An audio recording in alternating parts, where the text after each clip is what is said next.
제목으로 하나님 말씀을 같이 나누도록 하겠습니다. 여러분들 보혜사 들어보셨죠, 다들? 보혜사가 뭔가요, 여러분들? 보혜사 하면 무엇이 떠올리시나요?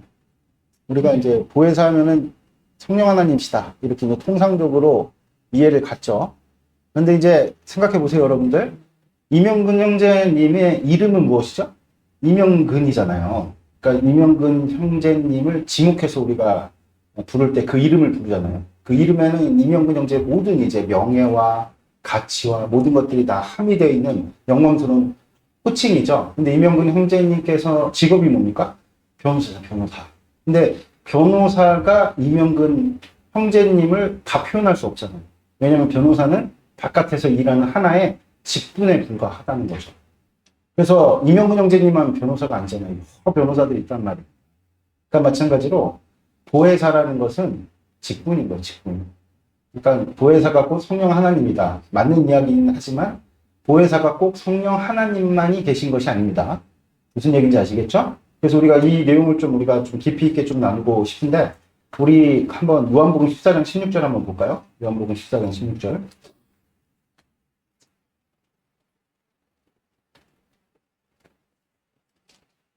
14장 16절 같이 한번 읽겠습니다.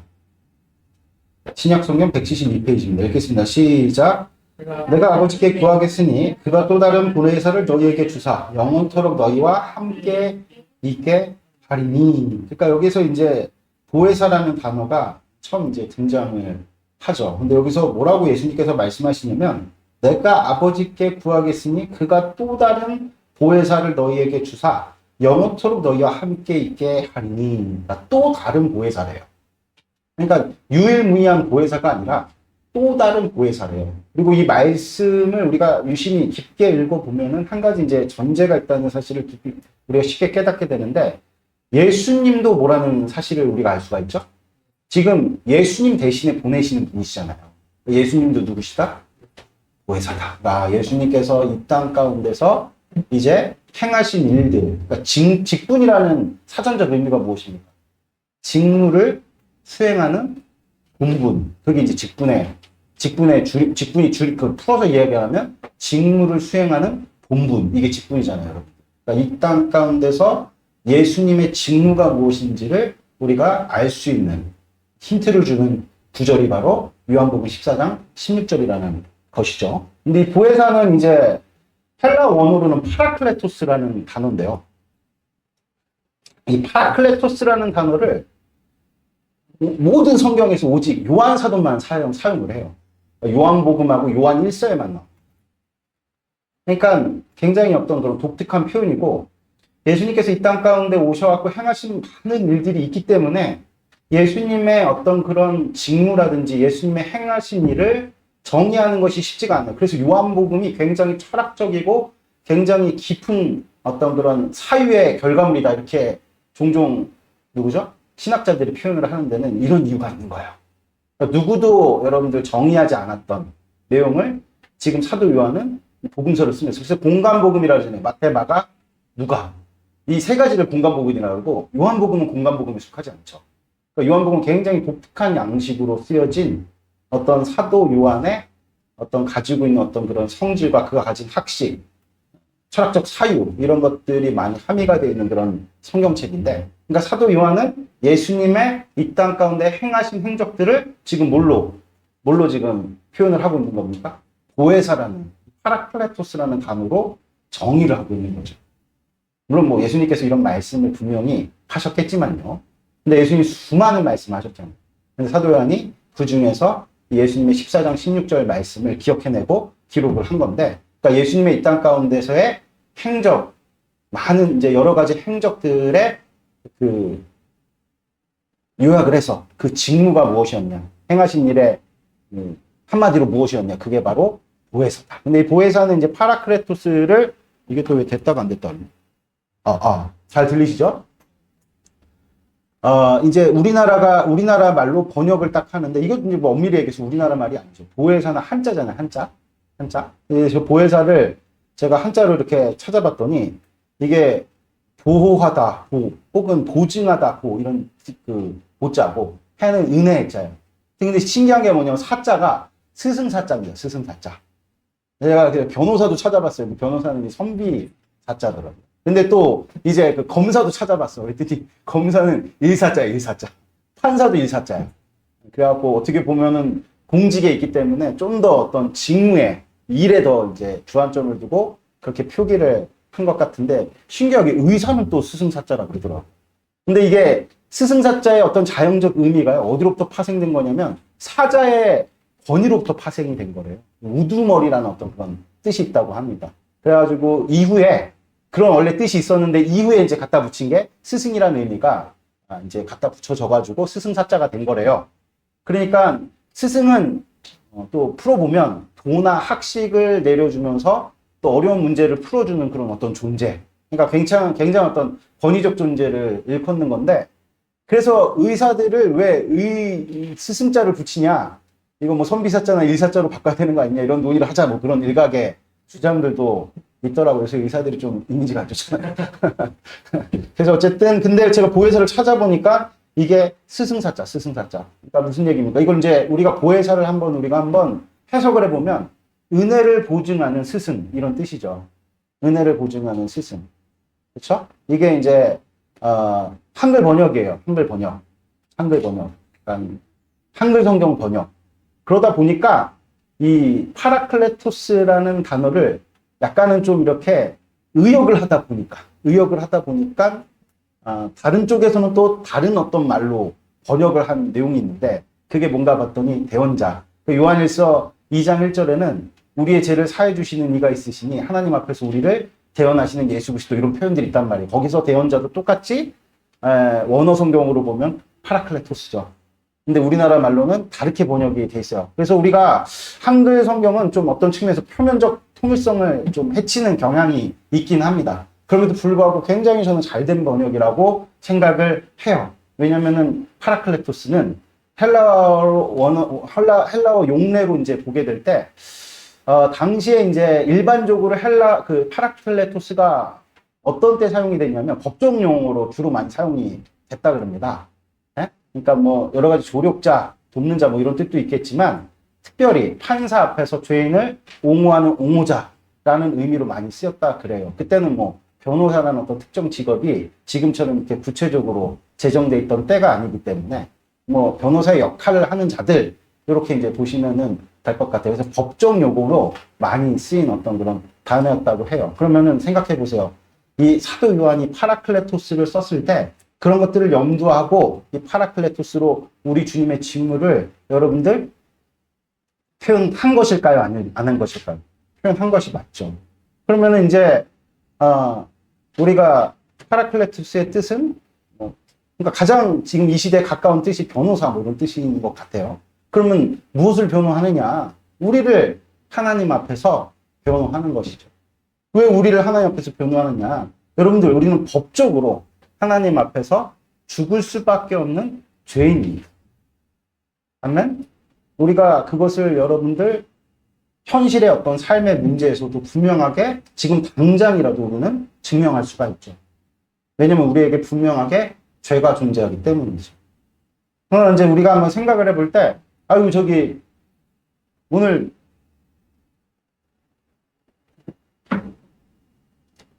양호승 형제 늦게 왔으니까 죄인입니다. 이렇게 얘기를 할 수가 있겠죠. 예배 시간이 있는데 일찍 와야지 왜 늦게 옵니까? 그렇죠? 늦게 왔으니까 죄인입니다. 이렇게 얘기하면 이제 양호승 형제가 고개를 숙일 수밖에 없는데, 그래서 양호승 형제 벌금 내십시오. 그럼 좀 약간 이제 올라오죠. 억울함이 올라오고. 그래서 양호승 형제 감옥 가십시오. 이렇게 얘기를 하면 뭐 교회를 나가겠지. 그리고 제가 경찰서 가갖고 우리 양호승 형제가 오늘 예배 시간이 11시인데 늦게 왔어요. 감옥에 들여보내주세요. 이렇게 얘기를 하면은 경찰이 알겠습니다. 그리고 감옥에 들여보내냐고요. 그렇지 않잖아요. 우리는 이제 대부분 법하면 대한민국의 법을 떠올리잖아요. 여러분들 중에 뭐 전과가 있으신 분 계십니까? 뭐 있으신 분도 계실 거고 없으신 분도 계실 텐데, 중요한 건 이 법이라는 건 이제 우리가 법에 저촉된 인생을 살아가고 있는데, 이 법을 위반하게 됐을 때 형벌을 받잖아요. 제가 결혼하기 전에 주차 위반을 굉장히 많이 했는데 그걸 다 처리를 안 하고 결혼을 해서 우리 아내가 그걸 다 처리를 하면서 결혼하기 전에 이걸 다 처리하고 왔어야지 왜 와가지고 혼수를 가져올 게 없어서 이런 범칙들을 가져왔냐 이렇게 얘기를 해가지고 제가 하여튼 곤란함을 지금까지도 겪고 있는데 다 해결했어요. 변제를 했지만 이렇듯 우리가 죄를 범하면 이 법을 어겼을 당시에 그것이 적발이 되면요 그에 해당하는 죄값을 치르죠. 그렇죠? 근데 범칙금을 다 냈기 때문에 적어도 대한민국 법 앞에서 저는 떳떳합니다. 그렇죠? 마찬가지로 우리가 그보다 더한 죄를 범해가지고 발각이 돼갖고 처벌을 받아서 뭐 형량을 살았단 말입니다. 형량을 살고 나오면 더 이상 죄를 묻지를 못해요. 이걸 뭐라고 얘기하죠? 일사부재의 법칙이라 그러죠. 그러니까 죄값을 치른 거잖아요. 죄값을 치른 거. 죄값을 치렀기 때문에 우리는 더 이상 여러분들 죄책을 느낄 필요가 있습니까? 없습니까? 없단 말입니다. 그렇죠? 이게 대한민국 법의 현실이죠. 그렇다고 해서 여러분들 우리가 지금 잘 생각해 보세요. 저는 전과가 없어요. 범칙금 좀 낸 건 있지만 전과는 없어요. 그러면 김현우 목사는 무죄합니까? 그러니까 나는 양심에 조금도 죄책이 없고 깨끗하고 저는 뭐 죄랑은 아무 상관없는 그런 사람이다. 이렇게 이야기를 할 수 있겠냔 말이에요. 이게 이제 대한민국 법의 허점이죠. 법은 이제 최대한 관용을 베풀잖아요. 그렇잖아요. 그래서 그 법이 할 수 없는 것을 도덕과 윤리가 하지만 도덕과 윤리조차도 할 수 없는 죄의 영역이 있다는 거예요. 이런 것들을 가장 잘 보여주는 게 어린아이예요. 인간은 태어나면서부터 수치심을 느끼거든요. 그러니까 우리 강윤이가 요새 되게 특이해요. 강윤이 아무도 우리 아내나 저나 혈관에 강윤이를 징치하지 않으려고 정죄하지 않으려고 굉장히 애를 쓰거든요. 왜냐면 인격이 형성함에 있어서 자기 자신에 대한 어떤 부정적인 생각을 갖지 않도록 최대한 관용을 베풀고 그리고 뭐 하여튼간 뭐 부끄러움이나 수치 이런 것들도 웬만하면 이제 더 나이가 들어서 이성을 좀 갖췄을 때 분별할 수 있을 때 가르치려고 애를 쓰는데 어느 순간부터 우리 강윤이가 예전에 이제 소변 보고 대변 보고 이러는 거는 생리현상인데 그런 것들을 막 부끄럽게 여겨서 막 기피하기 시작하면 애들은 또 굉장히 집착적이니까 이게 큰 어떤 장애 요인이 될 수 있기 때문에 박수도 쳐주고 막 기뻐했단 말이에요. 소변 보고 그러면 잘했다고. 제가 이런 스탠스를 한 번도 어그러뜨린 적이 없는데 어느 순간부터 우리 강윤이가 이제 대변을 볼 때 엄마도 아빠도 다 나가래. 그러면서 방문을 닫아버려요. 자기 혼자 있어요. 그러니까 무슨 얘기죠? 수치스럽다는 얘기지. 그 누가 가르쳤어요? 아무도 준 적이 없어요. 그런데도 불구하고 인간이 무엇을 느낍니까? 수치를 느낀다. 그럼 뭐가 있다는 얘기죠, 여러분? 수치는 반드시 무엇으로부터 비롯되죠? 죄로부터 비롯된 거예요. 그러니까 여러분 생각해 보세요. 제가 지금 냉장고에 있는 사과를 하나 꺼내서 먹었다고 해서, 저기 또 나무에 뭔가 사과 열매가 맺었다고 칩시다. 그걸 따먹었다고 해서 제가 수치심을 느끼겠습니까? 전혀 수치심을 느끼지 않죠. 아담과 하와가 선악과를 먹었단 말입니다. 그렇죠? 선악과를 따먹은 그 자체가 여러분들 수치심을 느끼는 게 아니에요. 왜냐하면 우리 주님께서 야 동산의 모든 나무의 과실들 너희들이 다 먹어도 된다. 그러니까 선악과를 따먹은 행위는 아무 여러분 문제가 되지를 않아요. 근데 문제가 되는 것은 무엇입니까? 하나님의 말씀을 어겼다는 데 문제가 되는 거예요. 그래서 선악과를 따먹고 나서 인간이 무엇을 느끼기 시작했죠? 부끄러움을 느끼기 시작했다. 그래갖고 자신의 몸을 가렸죠. 그리고 어디에 숨었어요? 나무 뒤에 숨었단 말이에요. 그러니까 수치심은 어디로부터 비롯된다? 죄로부터 비롯된다. 그럼 우리의 죄를 지적하는 것은 무엇입니까? 하나님의 말씀. 그걸 오늘 총칭해서 뭐라고 얘기하죠? 율법이라고 얘기하죠. 그래서 인간은요, 근원적으로 수치를 안고 태어납니다. 그래서 우리가 인간을 한번 생각할 때 신학적으로 철학적으로 존재가 이 모든 하나님께서 만드신 만물로부터 격리되어 있는 상태인 거죠. 그래서 신기하게도 모든 만물 가운데서 수치심을 느끼는 죄를 인식하는 유일한 존재가 누굽니까? 그 인간이에요. 왜냐하면 여러분들, 그러니까 이 세상 모든 만물이 인간을 중심으로 죄의 영향력으로 말미암아 어그러질 수는 있어도 스스로 죄를 지을 수는 없어요. 그러니까 죄를 지을 수 있는 유일한 존재는 누구냐? 인간은 왜? 자유의지를 주셨고 이성을 주셨기 때문에. 자유의지, 이성이 전제되지 않고 죄는 성립되지 않습니다. 그러니까 인간만이 무엇을 느끼는 거죠? 수치심을 느끼는 거예요. 그 수치심을 느낀다는 것은 어떤 의미를 담고 있습니까? 죄가 있다는 거예요. 대한민국의 법은요, 굉장히 헐겁기 때문에 율법이 지시하고 있는 모든 죄를 드러낼 수가 없습니다. 그러니까 우리가 수치심이 있는 거예요. 아무리 내가 무죄할지라도 대한민국 법을 근거로 지금까지 한 번도 정과가 없었고 정과가 있다 할지라도 이미 형량을 치르고 났단 말이에요. 대가를 치렀단 말입니다. 그러면 더 이상 죄값을 저에게 물을 수가 있어요? 없어요? 없단 말이에요. 그러니까 법적으로는 아무런 여러분들 하자도 없고 우리는 무죄하다. 대한민국 법으로는 선고할 수 있지만 그럼에도 불구하고 그러면 우리가 만약에 대한민국 법이 이상적이어서 여러분들 그런 어떤 그 법으로서의 어떤 그런 죄를 모든 죄를 다 드러내고 그 대가를 치르게 할 수 있는 기능을 할 수 있다 그러면은 우리의 양심의 가책이라든지 수치심은 없어야 되는 거예요. 근데 못 하잖아요. 여전히 저는 여러 가지 수치심이 그렇죠? 부끄러움이 있단 말이에요. 무슨 얘기죠? 대한민국의 법으로는 우리의 모든 죄를 드러낼 수가 없어요. 무슨 얘기예요? 사람이 만든 법으로는 우리의 모든 죄를 감지할 수가 없어요. 오직 무엇만이 감지할 수 있죠? 하나님의 약속의 말씀만이 우리의 모든 죄를 드러낼 수 있다. 할렐루야. 그래서 우리는 하나님의 약속의 말씀 앞에서 그 죄를 여러분들 감출 수는 있어도 하나님의 약속의 말씀으로 말미암아 우리가 수치심을 갖게 되는 거예요. 아멘? 우리 스스로는 감췄다 해도 감춰지지가 않는 거예요. 무엇으로 나타납니까? 수치와 부끄러움으로 나타나죠. 그러려면 여러분 이제 우리는 어떻게 해야 되죠? 그 모든 죄의 대가를 치러야 되는데 율법은 그 죄를 무엇으로만 갚을 수 있다고 명령하고 있습니까? 죄를 지었으면 우리 주님께서 뭐라고 말씀해요? 너희들이 선악과를 먹으면 정령 어떻게 된다? 죽는다. 그래갖고 여러분들 인간의 수명을 우리 주님께서 몇 년으로 정하셨습니까? 120년이에요. 120년. 그러니까 하도 인간들 원래 처음에 아담이라든지 뭐 우리가 성경에서 가장 오래 산 사람이 누구죠? 무드셀라 이런 사람들 거의 몇 년 살았어요?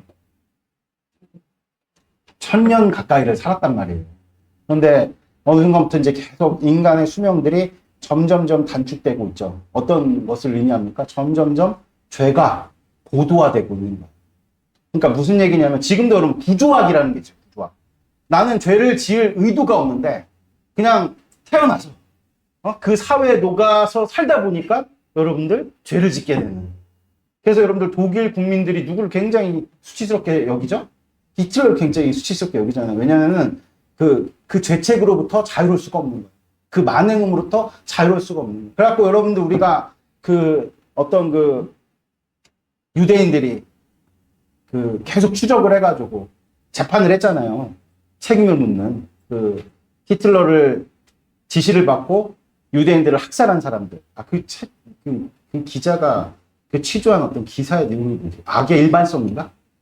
그래서 어떤 악독한 굉장히 많은 사람을 죽인 어떤 그 독일의 관료인가요? 이 사람을 끝까지 추적했고 재판장에 딱 세웠을 때 수많은 사람들이 정말 악마 같은 모습으로 악마 같은 마음으로 재판에 등장할 것이다라고 이제 취재인들이 찾아가고 이제 취재를 딱 했는데 너무 충격에 빠진 거예요. 취조를 실제 해보니까 그냥 일반적인 가정의 한 아빠였고 그는 공무를 수행하는 것으로 그 명령을 받아서 수행했을 뿐인 사실이 이제 드러나버리게 된 거죠. 그러니까 이 사람이 어떤 악의를 가지고 나는 수백만의 어떤 수많은 유대인들을 학살할 거야가 아니라 이 구조적인 악, 히틀러가 세워놓은 어떤 구조적인 악에 빠져가지고 공무를 수행하다 보니까 그런 일들을 저지른 거죠. 그렇다고 해서 책임을 회피할 수 있습니까?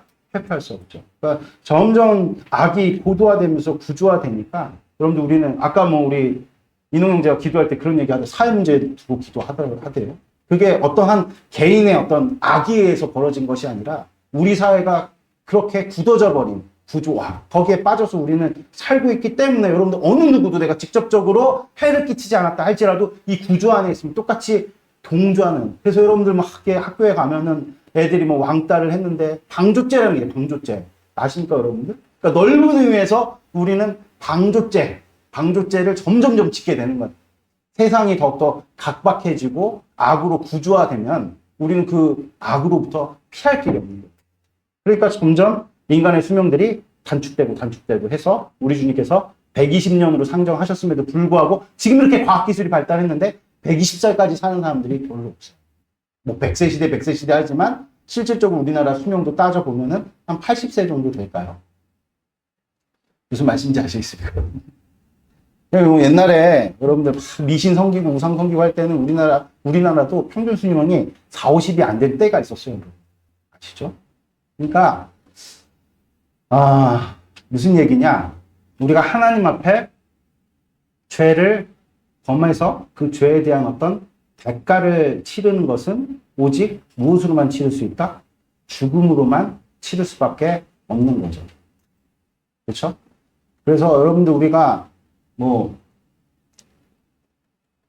120년을 살지 못해도 하여간에 죄로 말미암은 그 형벌을 집행하시는 이는 하나님이시죠. 그래서 우리 각자가 언제 죽을지는 아무도 몰라요. 아무도 모릅니다. 이 세상 사람들도. 그러나 여러분들 그 죽음을 극복한 사람은 아무도 없죠. 100살 넘어서 사는 사람도 별로 없고요. 그래서 때가 되면 이제 다 죽게 되는데 그 죽음은 뭐에 대한 대가다? 죄로 말미암은 대가다. 그래서 여러분들 우리는 이 땅을 살아갈 때 죄의 지배를 받을 수밖에 없는, 태어나면서부터 여러분들 그 죽음의 공포 가운데 살다가 죽을 수밖에 없는 그런 인생이죠. 그래서 앞서 말씀드렸던 것처럼 우리가 신학적으로 또 철학적으로 인간만이 만물 가운데 격리되어 있다고 그랬잖아요. 그게 죄의 지배예요. 그냥 격리되어 있는, 그러니까 우리가 신학적으로 볼 때 죄를 졌다 그러면 하나님께로부터 분리된, 그래서 우리가 교회됨 40일 배우잖아요. 우리는 하나님은 죄와 양립하실 수가 없어요. 아멘? 그래서 우리는 여러분들 숨은 붙어 있지만 언젠가는 죽을, 그래서 그 숨이 붙어 있는 상황 가운데서도 철저하게 격리되어 있는 사형수와 같은 자들입니다. 사형을 기다리고. 그러니까 여러분들 그냥 격리된 거. 그러니까 여러분들 우리가 그러니까 하나님께로부터 죄를 범해서 그냥 격리된 게 아니라, 생각해 보세요, 여러분들. 우리가 비유로 들자면 지금 우리 강연자매가 코로나에 걸렸어. 그래서 집에서 격리돼 있어. 그럼 막 죄책감을 느낍니까? 내가 코로나에 걸렸어. 야, 내가 잘못했어. 이런 생각 가는 사람 별로 없을 거예요. 그냥 코로나 때문에 격리가 된 거니까 잘 먹고, 잘 됐다. 쉬자. 이러면서 띠까띠까 노는 사람 굉장히 많이. 지금 남은 형제 어떤 마음이신지 모르겠는데. 근데 그게 아니라 실제 내가 다른 사람의 돈이라든지 뭔가 해를 끼쳐가지고 감옥에 갇혔어. 이런 여러분 완전히 다른 마음이죠. 우리의 영혼의 상태가 그렇다는 거예요, 여러분. 우리가 하나님께로부터 죄를 범해서 지금 이제 유예된 기간이 있는 거죠. 이제 죽을 거란 말이에요. 죽음을 앞둔 유예된 기간을 우리 이 땅 가운데서 감옥에 갇힌 것처럼 살아가니 얼마나 우리의 마음 가운데 여러분들 피곤함이 있겠느냐. 그렇죠? 그래서 우리는 여러분들 다시 한번 말씀드리지만 하나님께로부터 죄를 범했다. 그럼 만물로부터 격리된 상태인 거예요. 그래서 인간에게는 다른 어떤 동물이라든지 다른 어떤 만물에는 없는 뭐가 있어요? 짙은 고독감과 외로움이 있어요. 인간만 가지고 있는 거죠. 왜 그렇습니까? 죄 때문에 그래요. 여러분들 뭐 이렇게 반려견에다가 계속 이제 사람의 마음을 투영해갖고 혼자 두면 외로울 거다. 그래, 그거는 여러분들 동물이 동물답게 안 크기 때문에 나타나는 증상들인 거지. 그냥 여러분들 길가에다가 그냥 풀어놓으면요, 외로울 존재가, 외로움을 못 느낍니다. 그거 이제 많은 사람들이 그냥 반려견이라 그래갖고 현대인의 삶의 양식에 그런 어떤 동물들의 어떤 그걸 이제 뭐라 그러죠? 가축들이잖아요. 가축을 끼워 맞추다 보니까 나타나는 어떤 하나의 증상인 거지, 동물이 뭔가 외로움을 느끼고 그런 거 아니죠. 동물이 원래 이제 본능이잖아요. 본능. 그러니까 우리가 산책시켜주고 이러는 것을 마치 우리가 사람들을 만나서 외로움을 푸는 거다, 이렇게 여러분들 여기시면은 그러면 안 돼요. 동물은 동물로 봐야 되겠죠? 그런 내용들이 분명히 있습니다. 이렇게 얘기하면 또 동물협회나 이런 데서 좀 욕을 먹을까요? 그러니까 다시 돌아와서 제가 무슨 말씀을 드리려고 하냐면 이 세상 모든 만물 가운데서 외로움과 고독감을 느끼는 존재는 누구밖에 없다? 인간밖에 없어요. 무슨 말씀인지 아시겠습니까? 아, 그럼 우리 이제 동병상련이니까, 나도 이제 만물로부터 존재가 격리됐으니까, 우리 이명구 형제, 당신도 그런 존재니까, 우리 동병상련이니까 마음을 좀 우리가 위로하면서 같이 이렇게 잘 지내고, 그것도 안 돼요. 왜냐하면, 이명구 형제도 뭐예요? 만물이기 때문에. 그러니까 우리는 철저하게 하나님으로부터 멀어졌다. 그러면은, 그것을 이제 어떻게 우리가 교회됨 사실에 배웠습니까? 나와의 분리, 나와 이웃의 분리, 나와 만물의 분리로 배웠잖아요. 그래갖고 우리가 참 신기하게도 결혼을 했는데도 불구하고 외로운 사람들이 진짜 많아요. 결혼해서 행복합니다. 그러면 행복합니까? 이렇게 질문을 드리면은 많은 이제 남성분들이 허허허 그러면서 여성의 이제 아내 눈치를 보면서 아, 저 행복합니다. 이렇게 얘기하지만 존재론적으로 볼 때 여러분들 우리는 결혼을 해도 자녀를 낳으면 지금이야 여러분들 얼마나 제가 이번에 대구도 가가지고 정말 강윤이가 너무너무 예뻐요. 너무너무 예쁘고 막 그냥 아빠 좋다 그러고 막 품에 안겨 별거 해준 것도 없는데 막 좋다고 뽀뽀도 해주고 막 그런데 이게 얼마나 갈까요? 정말로 제가 지금 성의 소개를 보면서 이제 얼마 안 남았구나 이런 게 확 느껴져요. 쟤들이요 처음에 저 만났을 때 막 목살이 좋다고 막 근데 지금은 안 올 수가 없어요. 애들이 너무 커버려가지고 이게 그냥 손만 잡아도 느낌이 이상해. 아, 이게 품 안의 자식이구나. 그러면서 여러분들 인간은요, 정말로 우리는 무엇을 가진 존재들이죠? 영혼을 가진 존재들이죠. 그래서, 다시 한번 말씀드리지만, 우리는 죄인들이기 때문에 하나님께로부터 격리된 존재들이기 때문에 인간의 근원적인 여러분들 그 영혼에 하나님께로부터 격리된 그 짙은 고독감과 외로움이 우리 가운데는 누구에게나 있습니다. 누구에게나. 아멘? 그 무엇으로도 채울 수가 없습니다. 그리고 이제 곧 있으면 우리는 형벌을 받게 된단 말이에요. 어떤 형벌을 받게 돼요? 죽음이라는 어떤 현실이 찾아오죠. 이런 두려움, 이런 짙은 외로움, 고독감, 달랠 길이 없죠. 그래서 여러분들 이 같은 어떤 영적인 공백을 채우려고 기껏 사람들이 하는 일들이 무엇입니까? 육체적인 것으로, 육체적인 어떤 즐거움으로 채우지만 그게 채워집니까? 채워지지 않죠. 그래서 여러분들 안 채워지니까 자꾸 어떤 현상들이 일어나죠? 중독이 일어나는 중독. 중독된 사람들, 술 마셔서 행복합니까? 아무도 여러분 행복하다고 얘기하지 않습니다. 마약 중독된 사람들, 마약해서 행복합니까? 아무도 여러분들 그렇게 생각하는 사람들 없어요. 당장에는 어떤 쾌락에 취해서 당장에는 그것이 막 즐겁다고 얘기할지언정 그 말로가 좋아요. 말로가 좋으면 뭐하러 법을 금지를 할까요? 그러니까 여러분 이 땅 가운데서 우리는요 하나님께로부터 우리의 영혼이 완전히 단절된 이런 어떤 현실에서 우리는 결단코 만족을 누릴 수가 없게 되는 거죠. 그런데 우리 주님께서 우리를 너무나도 불쌍히 여기셔서 이 땅 가운데 2000년 전에 예수님을 보내셨잖아요. 근데 2000년 전에 예수님을 보내셨지만 예수님께서 오신 그 시간은요. 여러분들 크로노스 물리적 시간으로는 2000년 전이지만 카이로스 하나님의 시간 가운데서 창세전에 이미 정하신 시간입니다. 그렇기 때문에 2000년 전에 예수님이 오셨다 할지라도 예수님이 오신 그 시점을 중심으로 과거나 미래나 당시에나 여러분들 예수님이 오신 그 효과를 다 누릴 수가 있게 되는 무엇으로? 약속을 믿는 믿음으로. 할렐루야. 아멘. 그 예수님이 이 땅 가운데 오셨단 말이에요. 그러면 어떻게 예수님께서 이 땅 가운데 오신 그 일이 여러분들 우리에게 복음이 될 수가 있느냐. 그게 이제 오늘 사도 요한이 요한복음 14장 16절에 기록한 이 말씀을 근거로 여러분들 우리는 소망을 가질 수가 있게 되는데 예수님의 여러분들 이 땅 가운데 직무가 뭐라 그랬습니까? 보혜사예요. 보혜사. 보혜사는 여러분들 무슨 뜻이라 그랬어요? 은혜를 보증하는 자. 그러면 여러분들 은혜를 보증하는데 우리가 은혜는 이제 뭐예요, 여러분들? 은혜의 헬라어 원어는 카리스인데 선물이란 말. 하나님이 주신 선물. 그러니까 하나님께서 우리에게 어떤 선물을 주셨느냐? 우리가 비록 죄인이지만 죄로 말미암아서 하나님과 완전히 격리되어서 이 땅 가운데 정말 수용소에 갇혀서 사형을 기다리는 자들처럼 여러분들 그러니까 우리가 여러분들 내가 하루하루를 사는데 계속 불안해. 뭔가 불행이 나의 삶을 덮칠 것 같아. 나 이제 뭐 해 먹고 살지? 나 이제 나이 들면 누가 건사해 주지? 나 병 들면 누가 나를 돌봐주지? 이런 생각들로 내가 막 지금 가득 차 있어 머릿속에. 그럼 여러분 우리는 지금 뭐가 없는 상태죠?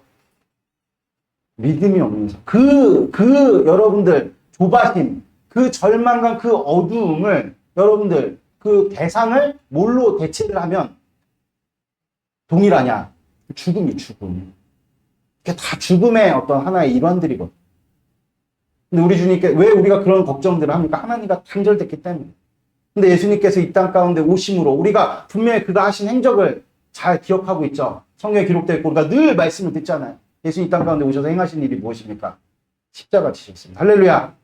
우리의 죄를 대속하셨습니다. 할렐루야. 그리고 그분이 우리를 위해서 십자가 대속하시고 부활하셨죠. 십자가와 부활. 이것은 어떤 것을 의미하죠? 이제 하나님과 단절되었던 그 길이 열리게 되는 거죠. 물론 죄가 없다는 건 아닙니다. 여전히 율법은 우리를 정죄, 하나님이 세우신 공의가 율법입니다. 그 율법적 정죄가 우리 가운데 있어서 늘 우리는 어떻습니까?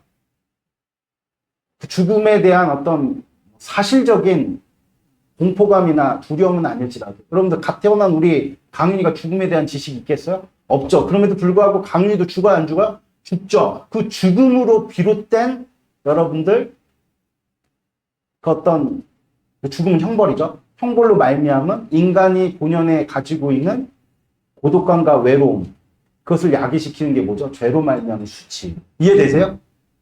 죄로 말미암은 수치. 이 수치가 점점점 구체화되면 될수록 우리는 더 외로워지고 더 고독해지는 거고.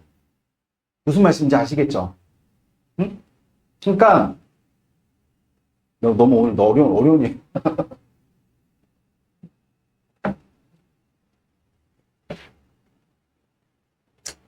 그래서 인간이 위로를 받을 수 없는, 안위를 누릴 수 없는, 평안을 누릴 수 없는 그런 어떤 죄된 상태를 우리 예수님께서 이 땅 가운데 오셔서 십자가 지신 그 일로 말미암아서 이제 다시금 하나님의 품 안에 안길 수 있는, 그러니까 죄가 없다는 얘기는 아니지만 그 죄를 가리는, 여러분들 그래서 예수님의 그 십자가를 제사 양식으로 비유를 많이 하잖아요.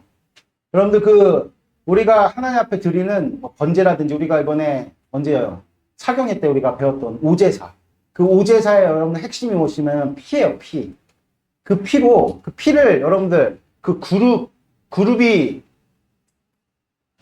됐습니다. 어쨌든 그 피로 우리의 죄를 어떻게 하는 거죠? 가리는 거예요. 그래서 우리 주님께서 로마서 말씀에 뭐라고 했냐면 우리의 죄를 간과하게 하셨다. 이해되시죠, 여러분들? 그러니까 무슨 얘기냐면 우리는 여전히 죄로 말미암은, 우리 믿는 자들도 마찬가지예요. 우리는 원죄를 안고 태어난 자들이기 때문에 죄로 말미암은 어떤 그런 수치로 비롯된 고독과 외로움이라는 현실이 우리 삶 가운데 분명히 있어요. 여러분 지금도 마찬가지예요. 여러분들 우리가 눈치가 보여서 그렇지, 다들 여러분들 우리가 다 같이 모여 있어서 관계 때문에 얘기를 못 하고 있어서 그렇지, 우리가 이 관계로 말미암아 인간적인 어떤 요소로 말미암아 채워지지 않는 나의 마음에 어떠함이 있단 말이에요. 그래서 여러분들 어떤 사회학자는 풍요 속의 빈곤이라는 어떤 그런 정의를 내렸잖아요. 그런 이론을 우리의 가져서 그런 것들을 많이 이제 우리가 인용을 하는데, 많은 사람들이 이렇게 모여 있음에도 불구하고 해소되지 않는 인간 근원에 가지고 있는 고독감과 외로움, 그게 어디에서 파생된 거냐? 죄로 말미암은 수치로부터 파생된 거예요. 아멘? 그래서 이 땅 가운데 예수님을 보내셔서 이제는 그 죄로 말미암은 수치를 가릴 수 있는 길을 내셨고, 그게 이제 십자가와 부활이죠. 할렐루야? 실제 그래서 그러면 어떤 일들이 벌어지겠어요? 당연히 수치가 가려지는 그 일이 우리 삶 가운데 뭐가 되겠어요? 고독감과 외로움을 달래는 일이 되겠죠. 그걸 우리는 보통 뭐라고 얘기합니까? 나 되게 외로워. 그런데 누군가 와가지고 같이 밥 먹을래? 그럼 뭘 느끼지, 거기서? 그걸 뭘 느끼죠? 위로를 느낍니다. 위로. 할렐루야? 그래서 여러분들 왜 교회 안에 교제라는 코이노니아라는 말이 많이 쓰이느냐? 인간은 본래 죄로 말미암아 격리되었던 존재인데 하나님과 다시금 교제길이 열리면서 교회 안에 그것이 표현되는 거예요. 아멘? 그럼 교제 여러분들 본질이 뭐겠습니까? 그게 위로예요. 위로. 할렐루야? 그래서 예수님께서 이 땅 가운데 오셔서 행하신 일들을 한번 우리가 생각을 해보자. 예수님께서 이 땅 가운데 오셔서 행하신 일들을 우리가 한번 생각해서 떠올리면은 많은 말씀들을 하셨고, 그 다음에 수많은 사람들이 하는 얘기가 귀신도 내어 쫓으시고, 그 다음에 어떤 일들을 하셨죠? 병도 고치시고, 그 다음에 막 배고픈 사람들에게 오병이어의 기적도 일으키셨단 말이에요. 특별히 귀신 내어 쫓는 일들이나 병 고치신 일들을 많이 했어요. 축사랑 신유의 일들을 많이 하셨다고. 그러니까 이런 엄청난 능력이잖아요. 지금도 여러분들 의사들이 굉장히 큰 권위를 가지고 있잖아요. 생명을 다루니까. 그렇죠? 그래갖고 뭐 이렇게 잘 나가는 의사들 한번 만나면 진짜 어려워요. 우리 주님께서 어떤 신유 놀랍잖아요, 여러분들. 의학적으로도 고칠 수 없는 중풍병자라든지 혹은 죽은 자도 살리시는 이런 놀랍고도 복된 신유의 역사. 그리고 또 귀신 쫓아내는 그런 축사의 일들 놀랍잖아요. 근데 특이하게 병 걸린 자랑 그리고 또 귀신 들린 자가 이스라엘 공동체 가운데 어떻게 했습니까? 그러니까 귀신 들리거나 병에 걸린 것이 가장 여러분들 수치스러운 어떤 일이죠. 죄를 졌다는 것에 가장 명백한 증거가 무엇입니까? 그게 병 걸리는 거고 귀신 들린 일이었어요. 당시에. 그러니까 예수님께서 이 땅 가운데 오셔서 수많은 병을 고치시고 그 다음에 귀신을 내어 쫓으셨다. 이게 어떤 의미를 담고 있습니까? 정리되어 있던 자들을 다시금 공동체성을 회복하는 이런 어떤 의미를 담고 있는 거예요. 그러니까 단절되었던 것이 다시금 연결되어지. 아멘? 그러니까 여러분들 단절됐다는 것이 어떤 의미를 담고 있어요? 외롭다는 거예요. 고독하다는 거죠. 그 외로움과 고독함으로부터 파생되어지는 여러분들 인생의 거침. 그래서 여러분들 외롭고 고독한 사람들이 대략 말하는 거나 표현하는 것들이 어떠죠? 굉장히 거칠죠. 까실까실하죠. 뭐가 없다는 얘기입니까? 그 사람에게? 뭐가 없다는 얘기죠? 위로가 없다는 얘기. 아멘? 그러니까 여러분 은혜의 본질이 이제 뭔지 아시겠습니까? 은혜의 본질이? 그러니까 파라클레토스에 담겨져 있는 은혜의 본질. 그러니까 우리 주님께서 은혜를 보증하시는 분이시라 그랬잖아요. 또 은혜를 가르치시는 분이시라 그랬잖아요.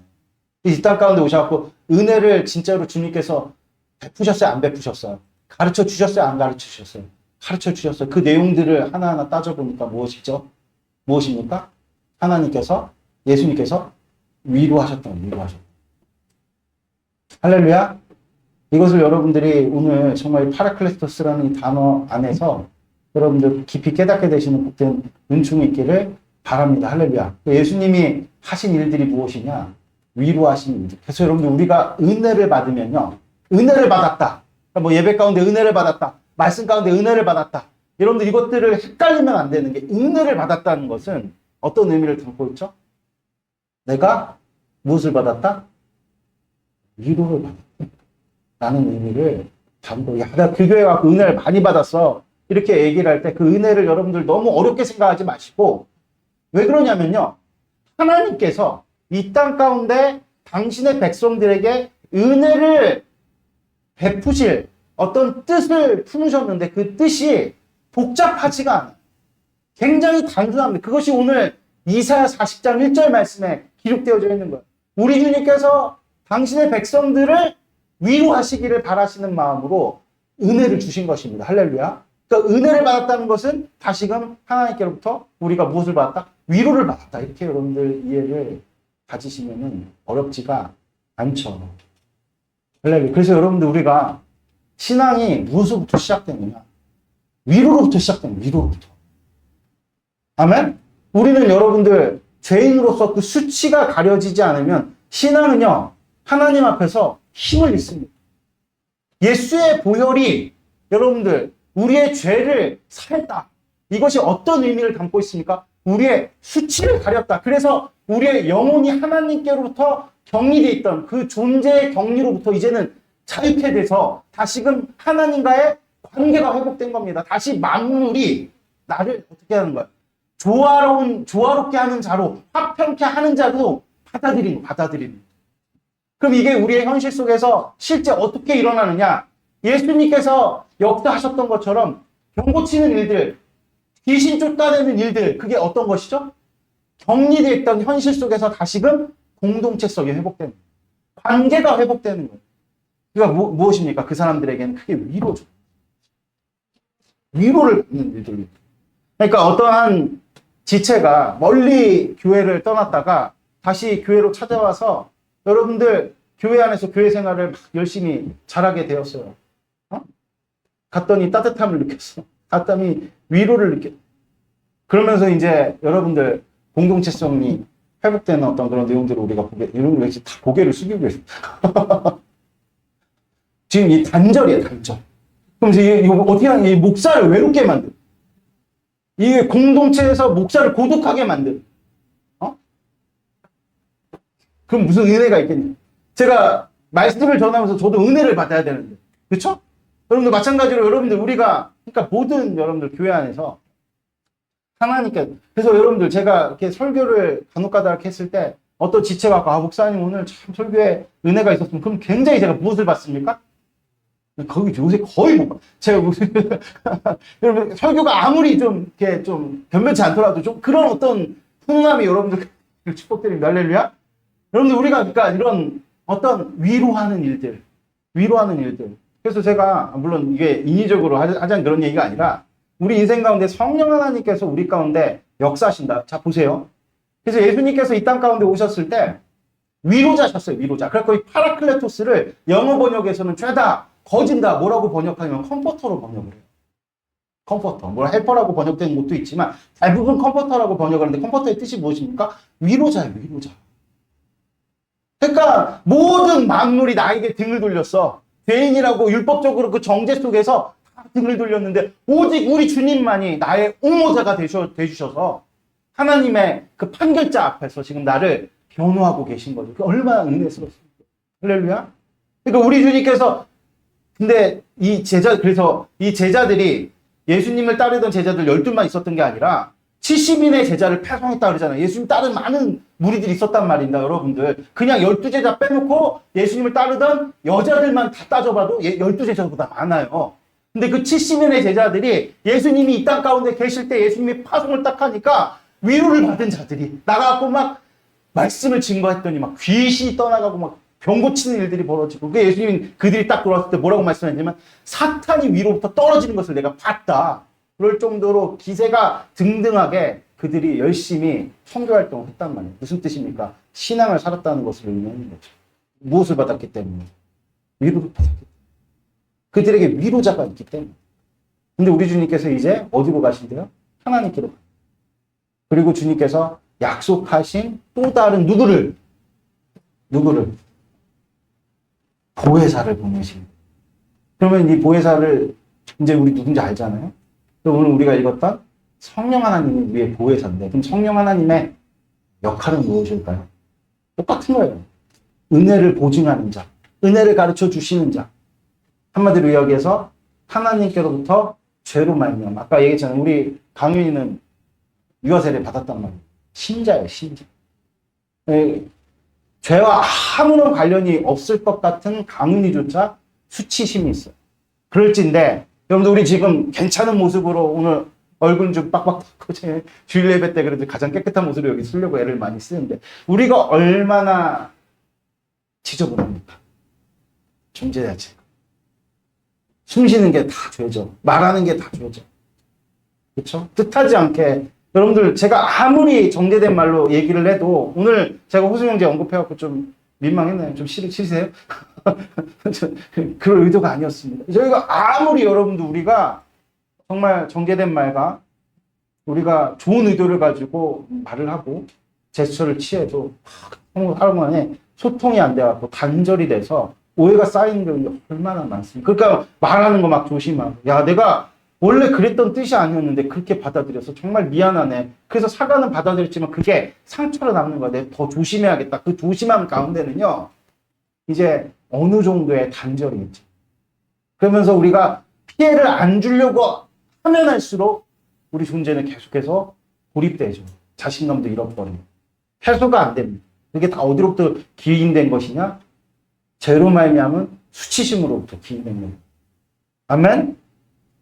그래서 인간은 계속해서 고독할 수밖에 없고 외로울 수밖에 없는데 우리 주님께서 이제 다시금 누굴 보내신다 그럽니까?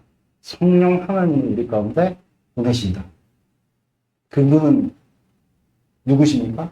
보혜사라는 직분을 가지신 우리 예수님이 행하신 그 모든 행적들을 보증한, 그렇죠? 성령 하나님을 우리 가운데 보내신다. 그래서 제자들에게 너희들이 이 땅 가운데서 증인으로 살기 전에 반드시 누구를 받아야 된다고 얘기를 합니까? 성령 하나님을 받아야 돼요. 왜 그렇습니까? 죄인이기 때문에 그래요. 여러분들 우리가 예수님을 믿는다고 해서 우리의 죄가 사라지지 않아요. 그러니까 죄가 사라지지 않는다는 얘기는 수치심이 여전하다는 얘기고 그 수치로 말미암은 여러분들 제가 말씀드렸잖아요. 만물로부터 격리된 죄로 말미암은 만물로부터 격리된 외로움과 고독감을 우리는 안고 있단 말이에요. 그러니까 우리에게 위로자가 없으면은 실제 그 위로받는 일이 없다면 여러분들 우리는 신앙을 영위할 수가 없어요. 아멘? 앞서 밝혔듯이 제자들이 이렇게 기고만장하면서 나가가지고 막 복음을 증거하고 귀신을 내어쫓고 능력을 행할 수 있었던 전제가 무엇입니까? 보혜사 대신 예수님이 함께 계셨기 때문이죠. 그래서 우리 주님께서 누구를 기다리라고 말씀하셨습니까? 성령 하나님을 기다려라 이렇게 주님께서 말씀하셨죠. 할렐루야. 여러분들 지금도 많은 사람들이 이 영혼의 궁핍함을 채우기 위해서 육적인 것들로 바닷물을 퍼마시듯 여러분들 세상 것들로 세상 즐거움들로 나를 채워보지만 채워집니까? 안 채워집니까? 채워지지 않죠. 그래서 사도 바울이 뭐라고 이야기를 했느냐?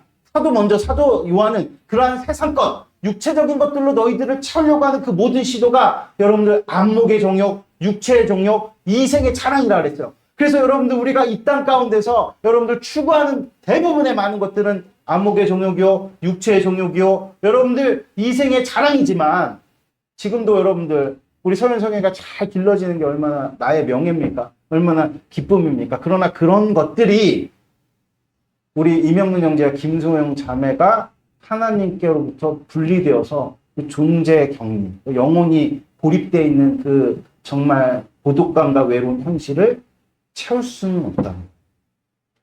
지금 우리 강현 자매님 소은이가 전부인 것 같지만 제 이제 1년 지나고 2년 지나고 점점 품 안에 지금 안겨있죠? 이제 점점 이제 떨어지려고. 친구들 더 좋아하고 나중에 이제 남자친구 생기고 얼마나 가슴이 아플까? 그 상실감을 뭘로 감당하실 겁니까? 그런 상실감과 그런 어떤 아픔들이 건강하게 해소가 돼야 되는데 대부분 그 여러분들 이별이라는 게 쉬운 이별이라는 게 없어요. 어렵죠. 그러니까 우리 아버지가요 최근에 하여간에 질환 때문에 굉장히 고생을 많이 하세요. 나이가 들면은 여러 가지 이제 생기는 질환 때문에 굉장히 고생을 많이 하시면서 그 고생하시면서 지치다 아직 교회를 안 다니시는데 우리 어머니께 그런 말씀을 드렸어요. 우리 어머니도 지금 투서하고 있어요. 여보 나는 당신이 먼저 가면은 나도 곧 죽을 것 같아. 이런 이야기를 하죠.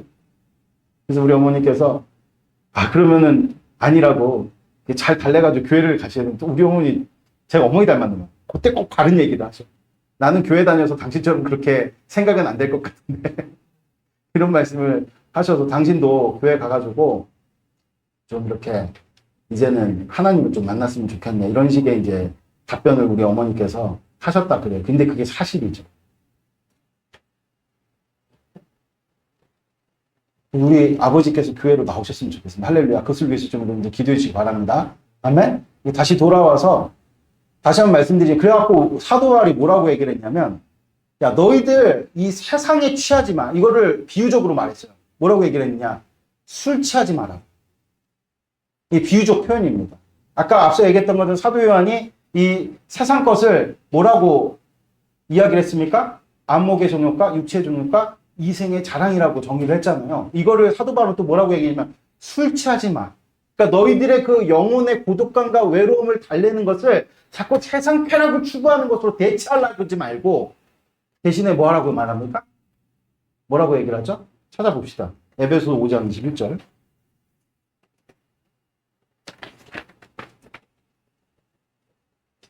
5장 18절입니다.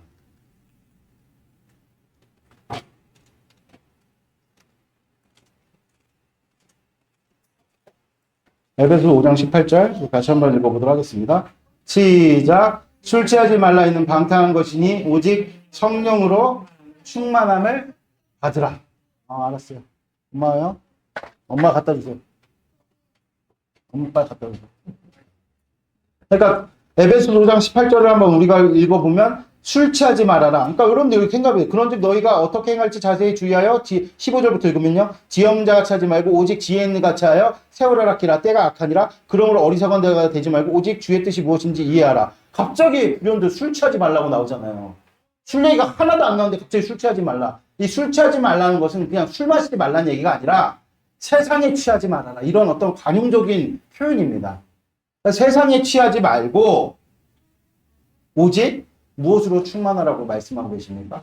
성령 하나님으로 충만하라. 그럼 아까 전에 말씀드렸던 것처럼 예수님께서 성령 하나님의 직분을 말씀하셨어요. 그분의 직무가 무엇인지를 말씀하셨습니다. 그것이 무엇입니까? 보혜사예요. 근데 그 보혜사가 헬라어 원어로 뭐라 그랬다고요? 파라클레토스. 근데 파라클레토스는 법적 용어로도 많이 쓰여졌지만 여러분들 종종 일반적인 용어로 쓰여질 때 위로자라는 어떤 그런 의미를 담고 많이 쓰여졌어요. 그래서 영어 성경에서는 컴포터라고 번역을 했죠. 그럼 성령 하나님이 하시는 일이 무엇입니까? 위로하시는. 그럼 단지 무엇을 위로하시는 거죠? 우리의 짙은 죄로 말미암은 수치가 만들어내는 짙은 고독감과 외로움. 어떻게 하시는 거죠? 위로하시는 분이 누구시다? 성령 하나님이시다. 할렐루야. 아멘.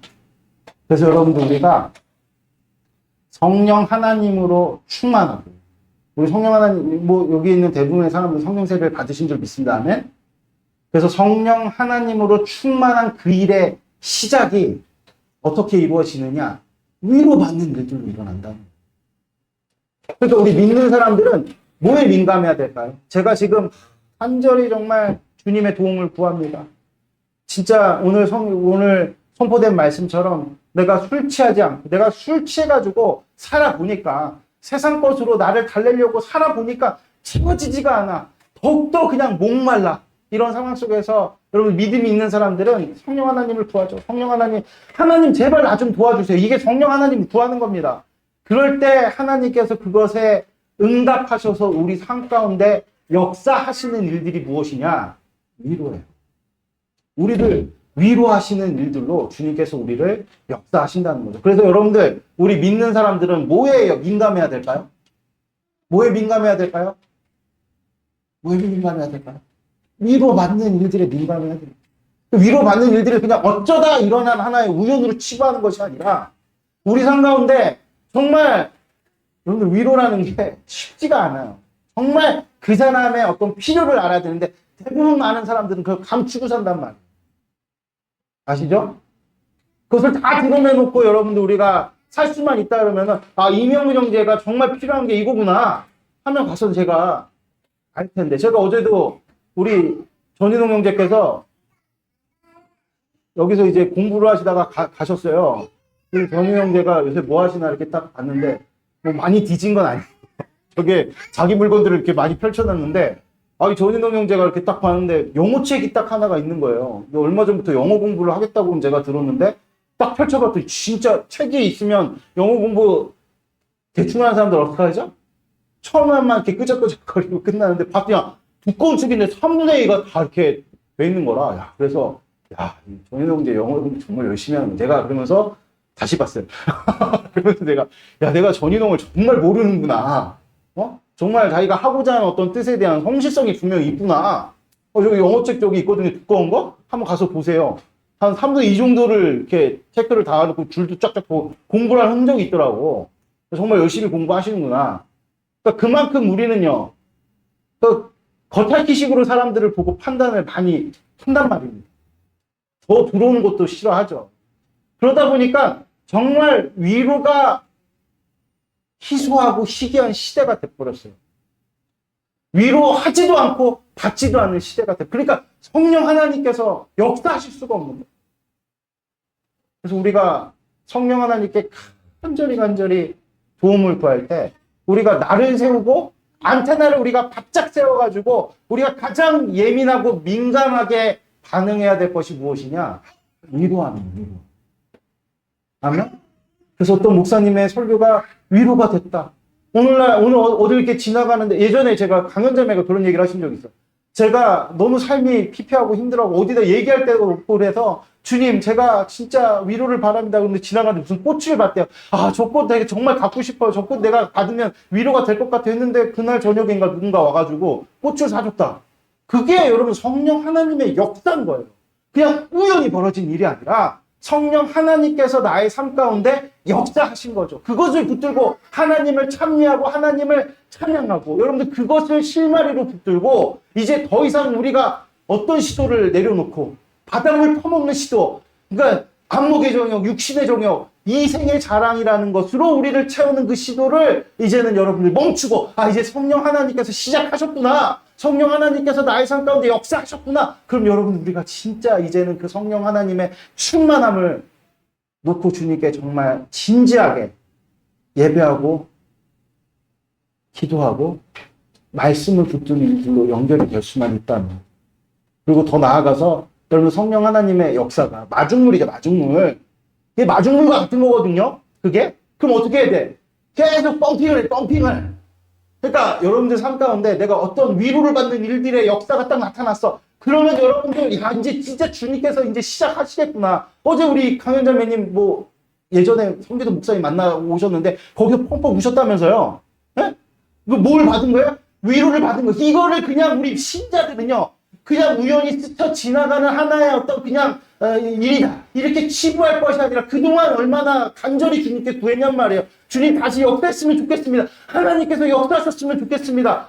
이게 한나의 기도잖아요. 한나의 부르짖음. 그 모양이 뭐 정제돼 있습니까? 아, 그렇지 않잖아요. 그냥 주님께 솔직한 마음이 통해가지고 주님께 올려드렸는데 주님이 엘리 제사장을 통해 그 위로의 말을 건넸단 말입니다. 그때 여러분들, 아, 그냥 우연히 벌어진 일로 치부하는 것이 아니라, 야, 성령 하나님께서 마중물을 주셨구나. 그럼 우리가 어떻게 해야 돼? 펌핑을 해, 펌핑을. 어떻게 펌핑하는 거야? 아, 그래, 성령 하나님은 위로하시는 분이시니 내가 위로를 한다면 성령 하나님의 출구가 될 수 있겠군요. 왜 성령 충만을 받죠? 오늘 보세요. 너희가 사마리아 땅끝까지 이르러, 그러니까 온 예루살렘과 온 유대와 사마리아 땅끝까지 이르러 뭐가 된다 그래요? 증인. 그러니까 무슨 얘기냐면 성령 하나님이 나를 통해서 흘러간다는 거예요. 흘러간다는 거. 그러니까 성령 하나님을 받으면 그 충만함의 의미가 어떤 것입니까? 흘러가는 것을 의미하는 거. 흘러가는. 그러니까 나에게 뭔가 위로가 됐다. 그럼 거기서 멈추는 것이 아니라, 여러분들, 우리가 물론 기도와 말씀과 예배는 기본이지만 그것과 더불어서 어떤 일을 하라는 거죠? 위로하는 일을 하라는 거예요. 받은 걸로 족하지 말고 충만함으로 일을 하는 거죠. 그러니까 우리는, 여러분들 보세요. 어떤 드라마를 하나 보면서, 아, 그러니까 그러면은 여러분, 야, 저런 드라마 또 찾고 밤새도록 드라마 보잖아. 술 취하는 것은 너무 쉬워요. 그렇지 않아요? 그런데 성령 하나님의 충만하라. 그러니까 여러분들 번역상으로는 이게 이렇게 번역이 됐지만, 술 취하라 하는 그 동사나 성령 하나님으로 충만하라 그 동사나 헬라어로 보면 차이가 없어요, 여러분들. 그러니까 성령 하나님을 맛보았으면 이제 우리가 그것을 맛보았으니 충만할 줄 알아야 되는데, 취할 줄 알아야 되는데, 맘만 먹어 그냥 무슨 이마트도 아니고, 그쵸? 이마트 무슨 식자재 시식코너 하듯이 그냥 성령 하나님 저 맘만 먹어 그냥 다 버려. 아니란 말이야. 차려놓고 한 상 차려서 충만히 먹으라니. 아멘. 할렐루야. 그래서 위로받는 일들이 위로하는 일들로 승화가 돼서 교회 안에 선순환이 이루어질 때, 여러분들 생각해 보세요. 내가 위로를 받아서 그것을 충만하기 위해서 또 누군가를 위로하려면 그 사람에 대해서 알아야 되잖아요. 그래서 내가 전인호 형제를 좀 알고자 했더니 영어 공부를 열심히 하시네. 그래서 오늘 영어 공부 열심히 하신다고 격려하니까 기분 좋죠. 기분 나빠요? 이런 여러분들 선순환의 일들로 여러분들 우리의 안에 계신 그 성령 하나님이 일하실 수 있도록 활성화 되실 수 있도록 우리가 여러분들 길을 내어 드릴 때 그곳에 무엇이 일어납니까? 개인으로는 회복이 일어나고 공동체로는 부흥이 일어나고. 아멘? 할렐루야? 이것을 여러분들이 분명하게 마음 가운데 새기시는 축복이 있길 바랍니다. 그래서요, 죄는 여전히 존재하지만 계속되는 이 같은 파라클레토스, 성령 하나님의 역사로 계속 우리를 덮어내잖아요. 여러분들, 어둠은 결코 누구를 이길 수 없죠? 빛을 이길 수 없죠. 어둠은 그렇게 이깁니다. 빛으로 이깁니다. 빛으로. 할렐루야? 이것을 여러분들이 분명하게 마음 가운데 새기시고 이 같은 파라클레토스, 하나님께서 주시는 이 위로의 선순환을 이루시는 여러분들이 되시기를 주 예수 그리스도의 축복드린 다음에, 이건 제가 설교를 좀 길게 했는데 길게 할 만한 이유가 있어서 그럼 이 말씀을 정말 복되게 새기시고 일주일의 삶 가운데서 여러분들 뭐에 민감하라? 다시 한번 저도 지금 쳐다보세요. 이거 얘 좀 데려가세요. 왜 그럼 놔둬요. 빨리 격리시키세요.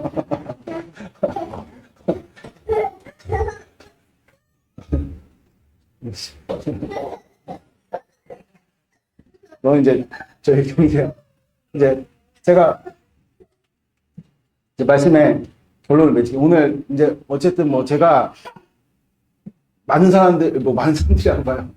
많은 사람들이죠. 우리 특별히 우리가 지금 이번 달에 가장 적게 모였잖아요. 그래갖고 제가 가장 힘있게 지금 설교를 하고 가장 제가 할 말 지금 다 하면서 설교를 하는 게 여러분들 더 충실해야 되기 때문에 제가 이렇게 말씀을 전하는데, 오늘 이제 말씀의 결론을 맺는데, 그래서 여러분들 우리가 뭐에 민감해야 되느냐? 파라클레토스, 성령 하나님의 역사는요, 위로하는 일들로부터 시작된다는 거예요. 무엇을 위로하느냐? 죄로 파생된 수치가 일으키는 외로움과 고독감. 이게 달래지지 않으면 여러분들 우리는 힘있게 사역을 할 수가 없어요. 예수님의 제자들이 그렇게 힘있게 그 사람들이 완전했습니까? 복음서를 보면 얼마나 여러분들 바보 같은 모습들이 많아요. 그럼에도 불구하고 그들이 정말 완전함을 입고 사역을 할 수 있게 그들의 뒤에 누가 계셨기 때문에? 위로자가 계셨기 때문에. 예수님은요, 그 위로가 한도 끝도 없어요. 그럼 예수의 영이신 성령 하나는 어떻겠습니까? 우리를 정말 위로하죠. 그래서 우리의 그 근원적인 외로움과 고독감이 성령 하나님의 역사로 말미암아 위로를 받게 될 때, 여러분들 우리는 신앙을, 주님께서 우리에게 맡기신 사명을 못되게 살게 되는 줄을 믿습니다. 아멘. 할렐루야. 기도드리겠습니다.